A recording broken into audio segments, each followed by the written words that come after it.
see. Okay. Yeah, so anyways, a lot of stuff and a whole lot of nothing. Actually, things, you make your amends to God. Make your amends to those who you think you might have been offended by. And especially maybe those of whom you may have hurt, And they're actually saying, where resentments are involved and included in is when possible, or not when possible, when, it's something you don't want to, get somebody involved in who's not interested to talk about that. They're not interested in your forgiveness. They'll never forgive you. Then, generally the best thing to do, forgive somebody in their heart and make sure you don't have anything to do with them again. So I'm really hoping, with the Brahminical initiation, Gayatri mantra, pretty much clean up and change my life around, that hopefully this type of a situation, if I have to again continue rebirth in the material world, that hopefully I wouldn't have to end up in an unhappy situation like that. I had these stepbrothers that were horribly ugly, that were total 100% bullies, and they were on their side, not on our side. They were on their side. That's what I keep thinking. This whole thing was arranged, because it's like, with dialogue and stuff that's kind of going on. They're saying stuff that I've never heard of before. I never heard of them talking about this thing before, but they know all about it. This is the first time I've ever heard about it. Oh yeah, being accused of something you don't know anything about. Wow, again, getting big whippings for it, grounded forever. Yeah, so, it was really being, unfair about everything, it was really no exaggeration. You couldn't really make that connection with her because, you just didn't know where that went, you just didn't know where it went. It was in her opinion that, I was the one who spent the rent money, and my mom's boyfriend, he told me that she had spent the money and said that she told him that I spent the money on drugs. And I'm going, what? And he goes, well, I know you didn't spend the money on drugs. I'm going, how much was it? We're talking about something like $800. I go, well, I never even see that much money. Where would I get the $800? But so, it's they were putting their own drug and alcohol problem, their problem with money, on me. And what their psychiatrists and counselors would say is that she knows she has a problem, but they see you as the one who's having the problem. That's pretty extreme. I'm going, well, they had the money. They're the ones that put the stuff up their nose. They're the ones sitting in the bar all day.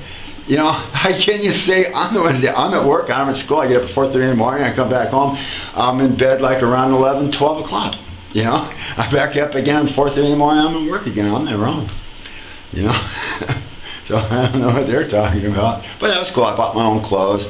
I had a good music collection of cassette tapes that were absolutely, the music at that time, no. And but the plug got pulled on that one too, after a couple of years. Things just couldn't continue on for too much. I guess she constantly needed to have a change, or, so that's kind of like the pattern too, rearrange all the furniture, paint the walls, get new stuff, move everything around, move everybody into the different rooms, change everybody's bedrooms. Maybe you can start off on a fresh start here. Maybe this will last a while and be at least kind of cool. But yeah, that basically was actually the situation that we're talking about. And now we're actually saying, here's a guy who's got a good reason to be like, harbor a lot of resentments, And you're saying that he's offering this pinda, and instead of, considering that when the deceased during the specific periods of time according to Yamaraj and Pitaloka and their laws of physics, when they visit us on our plane, they're visiting us in the form of a life form that we don't particularly generally see, and just like everybody knows or brainwashed that there are no such thing, but we definitely believe in it. There's a practice in it. There's a good reason for it, especially when things get really, really weird. And I mean, there's like, there's a presence. If you know someone really, really well, and the different items associated with them, that you know them that well, that's what that is.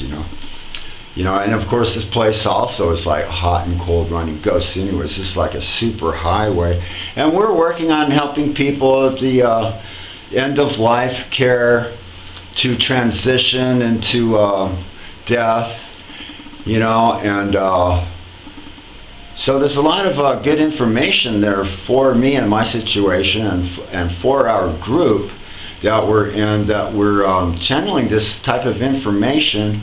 Basically the whole idea at the bottom level is someone who's just not going to die alone. Someone who has a friend, somebody's been coming by, building that rapport, and for us, to center and to meditate and to know, what our situation is. Of course, we're internal, and it's not necessarily required, but it may happen.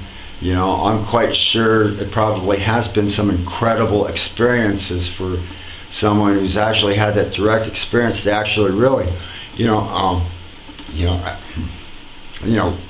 help somebody walk them home, up to this specific point, where they will now continue. But the whole idea, the Bar Thadol, Tibetan Book of the Dead, and the scriptures and the mantras, to help guide the deceased into liberation, into the white light. With the proper training, the yogis and the Buddhists, they're trained to do this. But the light of the sun, for one thing, is like as bright as 7 million suns, and without proper training, the common man, the common woman, the common human being, children, God, they're innocent, but may not know, exactly how to handle or deal that situation. That there are many types of elements, within the afterlife, within the bardos, where they become frightened, and that's where you have lost spirits, and according to someone's karma, if they die, if they were intoxicated, or if they had been ghostly haunted, psychologically deficit due to drugs and alcohol, the lower modes of tamaguna, the mode of ignorance. It's a pity, but there are some people, sleeping in the streets like a dog, haven't had a bath, don't have clean clothes, no one takes care of them, I don't know if they're uneducated or not. They've, psychologically, a lot of people have different reasons, alcohol and drugs is a big factor, It's not like something like, whoa, why are they there? Well, those are people who have given up. Those people have given up, their families have forgotten them. I guess that was an easy way to put it. You hear the sirens go down the street, oh, somebody got their finger stuck in the bottle. Oh, somebody's disturbing the peace. Well, the sirens are disturbing the peace because somebody got their finger stuck in the bottle. That's, I guess that was a nice, polite way of saying things about stuff, so. Yeah, so I guess I wanted to relate those things, but yeah, you really got to make your amends to God. Make amends to yourself, make amends to those who have been around you, and it's really a personal thing, just because I forgive you doesn't mean that you can come in here and start wrecking stuff again. I've got to do this for me, because, I just want to be one happy guy, be centered, think straight, and be able to, in fact, that's what the psychologists and counselors say, with the situation.